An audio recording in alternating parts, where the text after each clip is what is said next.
Hey guys, this is a sort of last minute revision video. Looking forward to the SAC on Monday. This is based on the data that I've got from your pre-work. So where we're struggling the most is really linking elements of the criminal justice system that we've been looking at back to the principles of justice. That's okay. This is a very new skill. The good news is that if we nail it now, we're going to be very ready for year 12. The bad news is that it is an absolutely imperative skill to succeed next year. So let's dive into a pretty generic question. Discuss the extent to which the Victorian criminal justice system achieves the principles of justice. Let's do our ICLM and annotate so we know the instructional term is discuss. Content words, I've got Victorian criminal justice system and the principles of justice. Limiting words, the extent to which, I know I'm going to have to address that. You could argue achieves sort of determines the scope of your answer as well.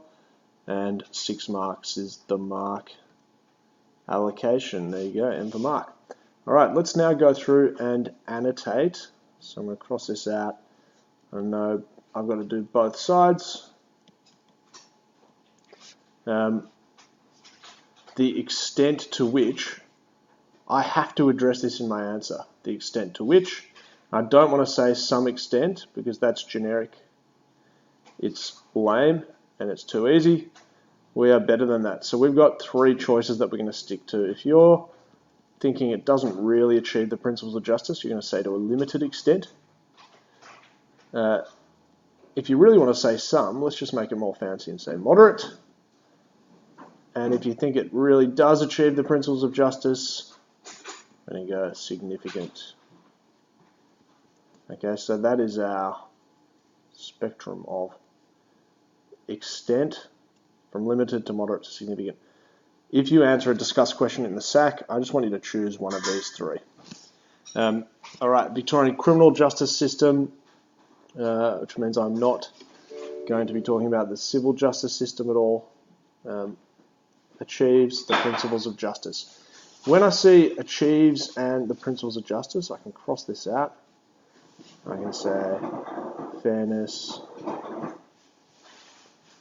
equality, and access. Sorry guys, I know there's a bit of noise in the house at the moment. That's just what it's like to be part of a bustling household. Okay.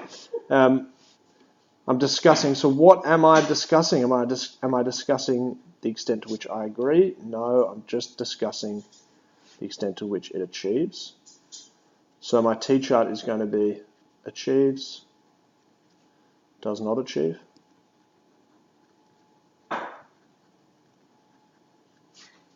And down this side, I'm going to draw my PoJ. Fairness, equality, and access. This T-chart, or this spill the T-chart, as I like to call it, is the key to success because it guarantees that you are actually planning out your response in a way that will address the task word discuss. One thing we didn't look at, if we want to talk about the criminal justice system, because this question is so broad, I can think about all the aspects of the criminal justice system that we have learned about in class. Okay, so my options here, I could talk about the judge and their role. I could talk about the role of the jury. I could talk about sentencing factors. I could talk about sanctions. I could talk about the Curry Court if I wanted to. So I've got a broad range of choice. All that matters is I'm linking these back to the principles of justice. So let's jump to a planning document that I've already prepared. Brilliant. Okay, this table's a little off because I don't need this to be so big, but again, fairness, equality, and access. Brilliant. I think my handwriting is getting better with this pen, so looking forward to you guys giving me some positive feedback on that. Fairness. All right, so I think that the role of the judge achieves fairness because the judge ensures a fair trial.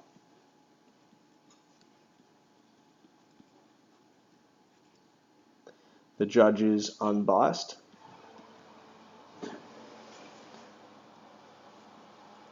And can prove this by enforcing rules of evidence and procedure.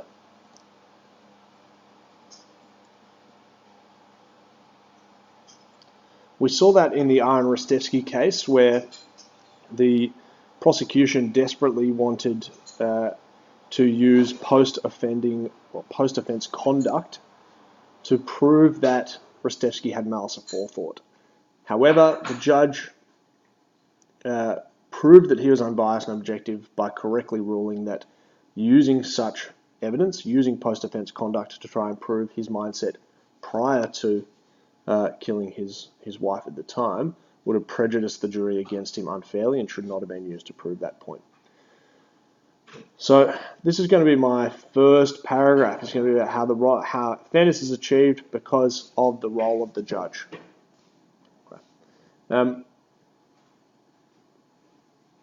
Similarly, I might think about a few things that uphold equality. So equality is the same treatment regardless of personal characteristics.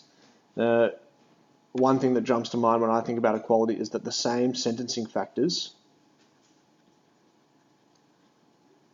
are applied in every case, regardless of the nature of the crime. The judge always has to refer to the sentencing factors that come from the Sentencing Act.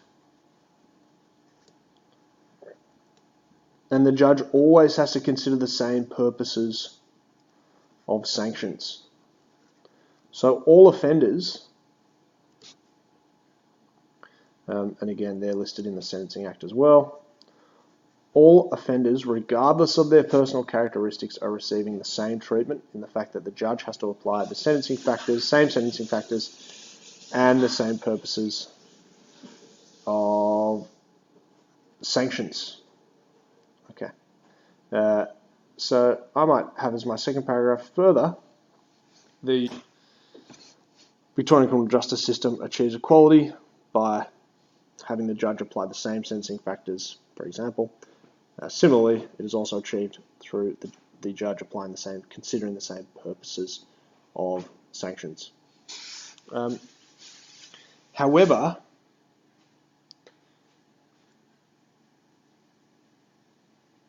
I might consider that the Victorian criminal justice system does not achieve access, and I can bring up a few things here. As we saw in our own trip to the courts, legal representation matters. Unfortunately, legal representation is extremely expensive. This is one thing that may prevent access, prevent an individual from pursuing their case or understanding their rights. In both of the cases that we looked at,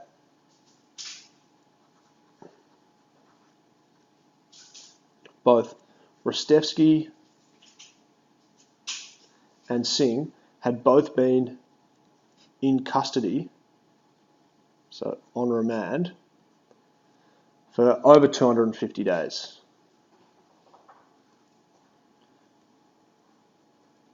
Which, when we get to the end of these trials and we see that they pled guilty, you think, well, it's taken off their eventual sentence, which is fine until someone is in custody for 250 days and they're eventually found innocent by a jury. So you could argue in your paragraph, so my third paragraph about access might be that legal representation is expensive and there are significant court delays as seen in the cases we've looked at in class. Further,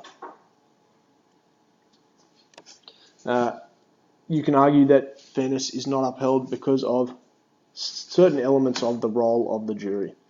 So,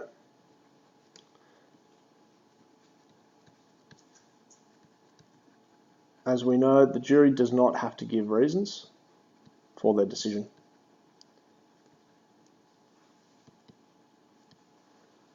So there's no transparency, and there is the chance for bias as a result.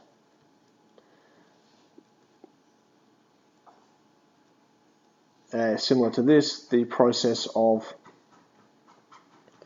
challenges tends to exclude certain people from the jury process, and this may unfairly advantage one party or the other.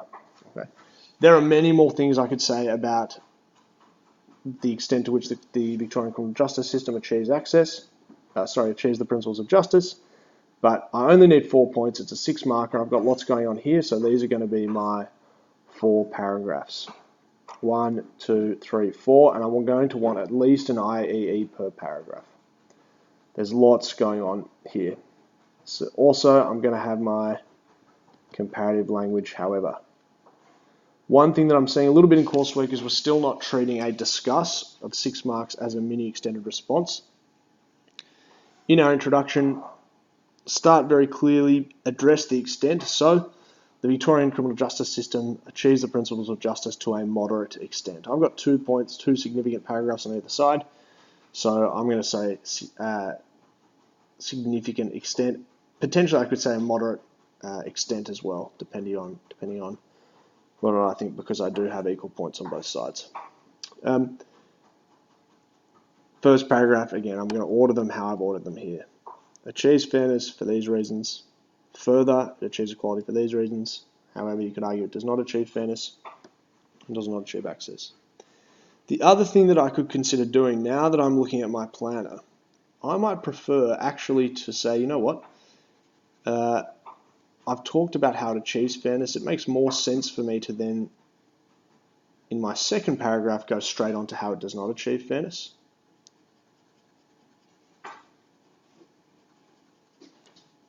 Move on here to access and say, however, it does achieve equality. 1, 2, 3, 4. These are going to be my 4 paragraphs. All right, you guys are now ready to nail this sort of question. Let me know how you go.